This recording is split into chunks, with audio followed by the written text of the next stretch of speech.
Thank you, Madam President. And I would like to have my comments reported in the Journal. Your comments will be printed in the Journal. Thank you.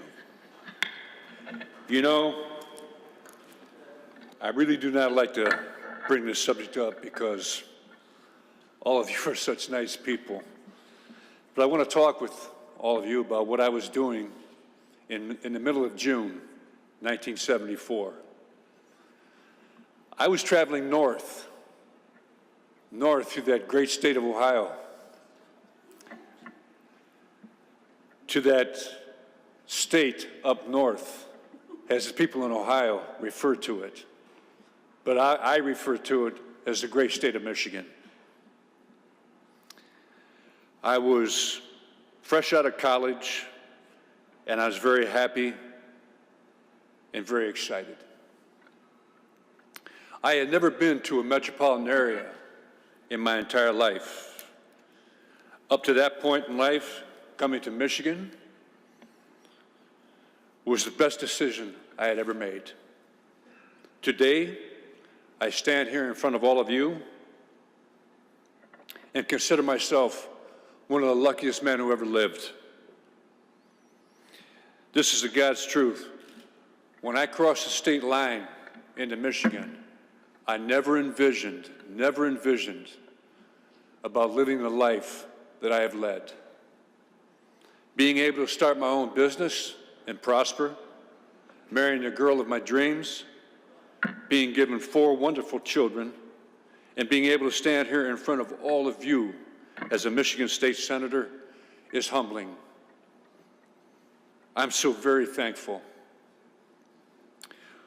What I would really like to do today, though, is I'd like to talk about some people who really helped me along the way and thank them for it.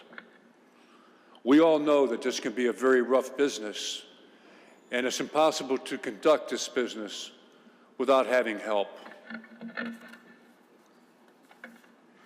going to start with my mom and dad, because without them, I wouldn't be here in a lot of different ways.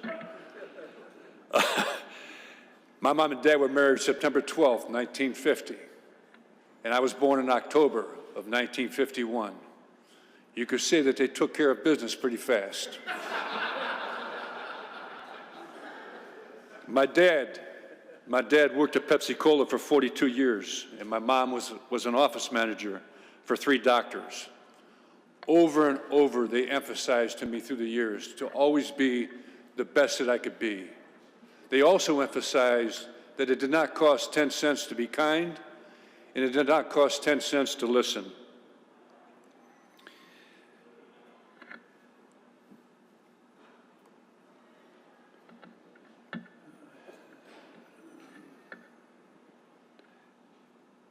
I still have my mom and dad. They would be here today, but they just don't like to drive long distances. But they would be very, very proud to see me talking to all of you. My immediate family, my wife Karen, and my 4 children, Brian, Rhett, John, and Paige, have just been tremendous through my political career. They are the MVPs of my heart. In every campaign, they gave me 110% every day. They did everything to help me. They walked door to door, stuffed envelopes, put up signs, and even recruited their own friends into the campaigns. They gave up all of their weekends and literally a couple of summers along the way just to help their dad win. My wife ran the whole operation inside and out and was brilliant. As a candidate, you are only as good as your inside. Karen made the whole inside and outside superb. We really were a machine. Other candidates should be as lucky as I was. With this group, without this group, I could not have pulled it off. From the bottom of my heart, I thank each of you, and I will love you I will love you forever.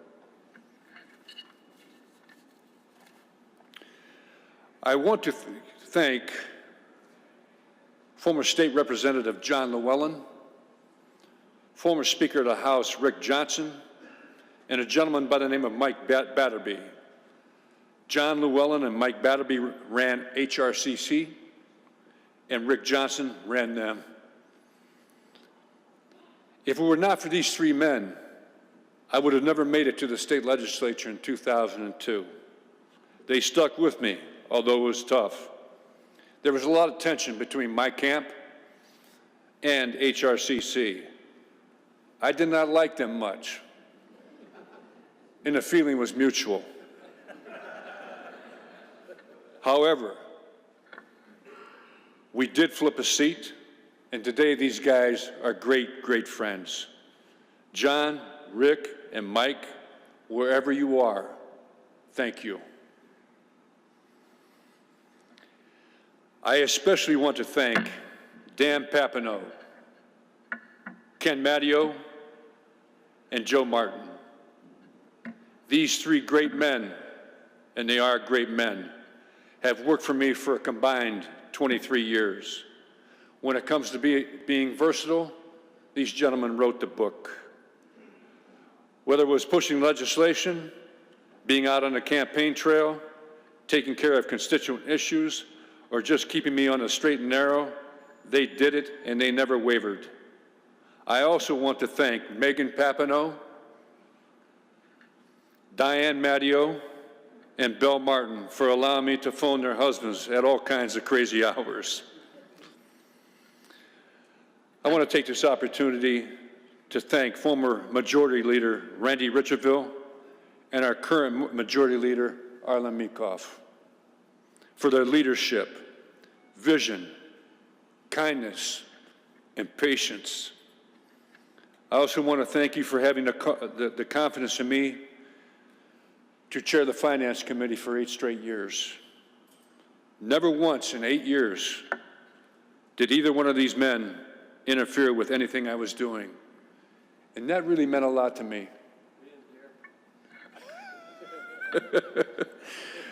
Without a doubt, Michigan is a better place because of your leadership, and our caucus has accomplished quite a bit over the last 8 years with both of you at the point. Thanks again. I want to thank everyone who served on the Finance Committee over the last 8 years. My 2 vice chairs, Senator Mark Jansen and Senator David Robertson. Also, my minority vice chair, Senator Steve Beda. The rest of the members were Senator John Papageorge, Senator John Prose, Senator Rebecca Warren, AKA RW, Senator Marty Nolenberg, and Senator Tom Casperson. We rock and rolled on this committee, and I would like to think we made some history too. Early on in 2011, I mentioned to Mike Johnson from the Michigan Manufacturers that this committee was fully committed to repealing the personal property tax and give business owners some solid relief. He said, good luck. A lot of people have said that for the last 25 years. I told him to bet on it. It took us a good 2 years, but we got the job done. I had a lot of nice things written in the press about me and my role in a repeal. I found this to be just a little ironic. Yes, I did work very hard on this, but if it were not for the efforts of Dan Papineau and Fred Scheibel, I do not think this legislation would have gotten done. Their efforts were superb and invaluable. I want to give a special thanks to Senator Prose, who served on the committee for 8 years. Senator Prose, thank you for your knowledge, your candor, your humor, and always watching my back. A very special thanks to my majority leader, my majority vice chair, and good friend, Senator David Robertson, who also served on the committee for 8 years.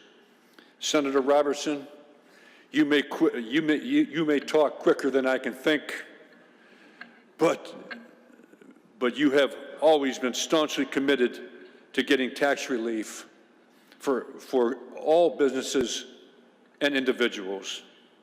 I sincerely appreciate your zeal. You are one of the most principled individuals that I know. Thanks again to all the members who served on the Finance Committee. I'm just going to say this like it is.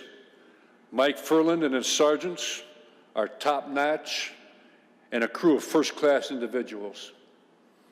When Jack Kennedy was president, he was asked what he thought the definition of courage was. He simply replied, "Grace under pressure." That is Mike and his crew, always friendly, helpful, and professional. Mike, I want you to know how much everyone appreciates the protection that all of you afford us day in, day out. Thank you, my good friend. I cannot say enough good things about the entire staff. You are the epitome of professionalism, kindness, and helpfulness. I want to mention some names of people who have really made my life a lot easier along the way. If I forget a name or two, please forgive me. But I want to give a special thanks to Bob Wilson, Tom Davis, Nikki Brown, Peter Wills, Terry Marquardt, Amber McCann, Fred Scheibel, Greg Moore, Joel Demand, Jennifer Detloff, Brenda Resch, Fred Hall, Craig Ryan, John McNamara, I call him Johnny Mac, Jennifer Spike, Jake McLaughlin, Bob DeVries, Jamie Sanuski, Dave Biswad, Nicole and Jordan Hankowitz, Jody Dorr, Stacy Murray, Terry Ames, Pete Langley, Dan Dundas, Ann Blankenhorn, Michael Bryan, Terry Reed, Scott Jones, David Zinn, Marta Dittmer, and Richard Child. Thank you again for all the help and the great job you did for us day in, day out. Now, some things over the last couple of weeks have been said about me, so it's my turn now. First, I want to give a shout out to Senator David Knisik, Senator Margaret O'Brien, and Senator Marty Nolenberg. You guys are the essence of class, and I think you have handled your situation in the last month in a very dignified way. You are all young people, and I hope you return to the legislature. If you decide to come back, give me a call. I'll help you out. My good friend Stephen Beta from South Macomb County. Senator, I have to ask this. Do you have any more questions? Yeah, any more, Senator? You know, this man here in committee, he wants to ask a question. That's okay. Ask the question. Don't give a 5-minute dissertation, then ask the question. But I tell you what, it's been a pleasure working with you 8 years, and I'll never forget the good times that you and I used to have. Steve and I were neighbors in the Hob when we were state reps. Our offices were right next to each other.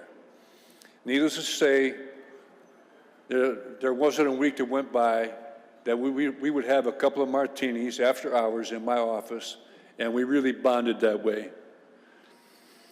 Senator, I know we disagree on a lot of things, but we've always been friends, so thank you for that. My seatmates, Senator Judy Emmons and Senator Joe Hume. I remember the first thing Judy Emmons said to me in 2002 when we met. She said, "You have a great voice." That's the last compliment she ever gave me. She talks to me, other than my wife, she talks to me like no other woman ever did. criticizes, calls names, profanity, you name it, I get it. But I tell you what, you've always been such a good friend, and I will miss you. My good friend, Senator Joe Hune. Now, here's another story. Joe Hune, when we were in the Farnham building, Joe Hune's office was directly below mine. I could hear everything he was saying. His laugh travels. So one time I had two guys from out of state sitting in my office, and all of a sudden, here comes this laugh, along with MFs and F-bombs and every other thing, then more laughter and people yelling, and I could just tell by looking in these two gentlemen's eyes, who are these people? And the one guy asked, he goes, who is that down there? I said, well, that's the senator, Joe Hune, from Fowlerville, wherever the hell you're from. I don't know,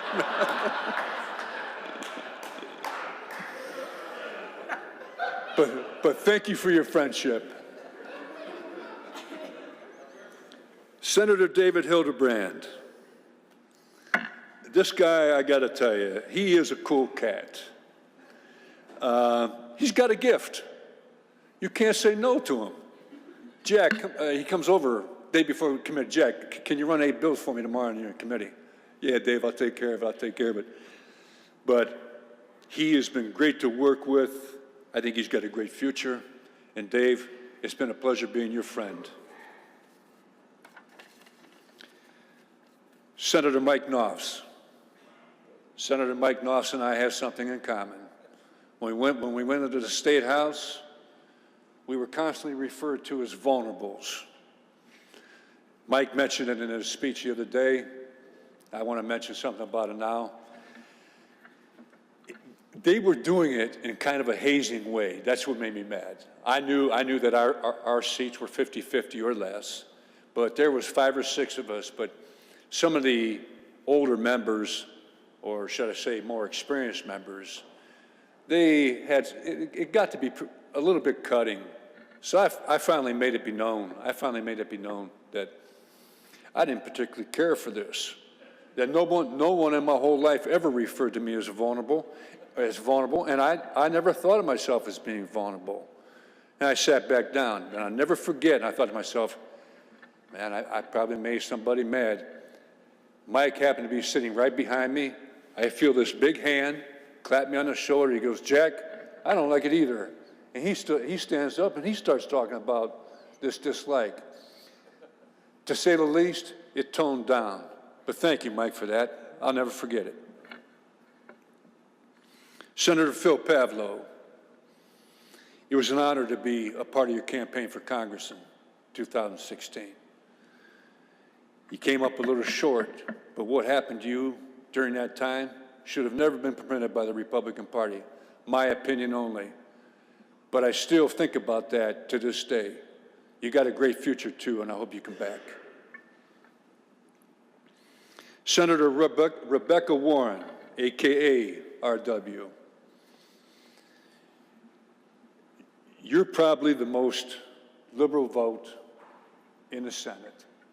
I've been the most conservative vote a couple of times before, and Pat Colbeck kept beating me, but hey, I got close. But I want to tell you, you always made your case in a dignified manner. You're elegant. You're so smart. Thank you for your service, and thank you for being my friend. Senator Coleman Young. You know, Senator, you were very gracious in your speech, and you said that you were to blame for those 2 intense minutes that you and I shared on the House floor. I will say this, I was half to blame too. And I appreciated you, I most definitely appreciated you coming and finding me the next morning to say, I apologize. What I told Coleman, or Senator Young that morning was, hey, look, it was nothing. And it was really nothing, except for a couple of hard heads from the neighborhood yelling at each other. But over the years, I got to say this, people have come to me from every walk of life and said, hey, are you the guy that duked it out with Coleman Young? Did you break his jaw? Did you do this? Did he do that? I mean, how was he? Well, first of all, my dad lives in Mansfield, Ohio, and they get Channel 76 AM down there, and they had this deal on 76. Well, my dad heard it, and he thought to himself, Jack, what are you doing? He calls me, I'll tell you what he did. He ripped my backside pretty good. But Senator, for as many people have asked me about this, you and I ought to rent a gym, charge admission, get a ring in there, and duke it right out. I mean, I know I'm giving away 30 years and about maybe 40 pounds, and Marty, I'm going to tell you right now. But Senator, I would like to tell you, strange things bring people together. You and I have been friends since that moment, and I want you to be sure to tell your mom that I said hello and I send my best. One hell of a nice lady. Marty, I do not weigh 300 pounds. Weigh 245, okay? That's all I'm going to say. So all you got to remember, Marty, is 6'5", 245, and if you want to take me on, the odds would be 42-1. Senator Hoon Young Hopgood, you were also a neighbor of mine when we were in the House. Senator, you're one of the nicest guys I've ever known. Thank you for your friendship.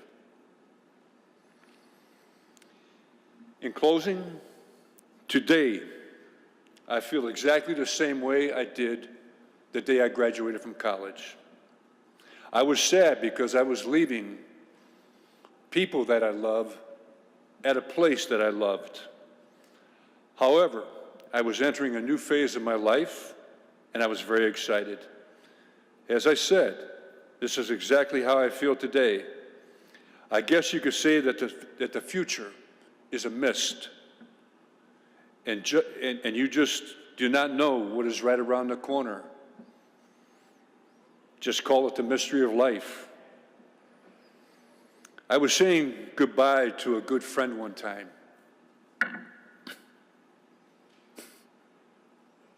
And I remarked how tough it was to say goodbye. He looked me right in the eye. He said, Jack, you don't have to say goodbye.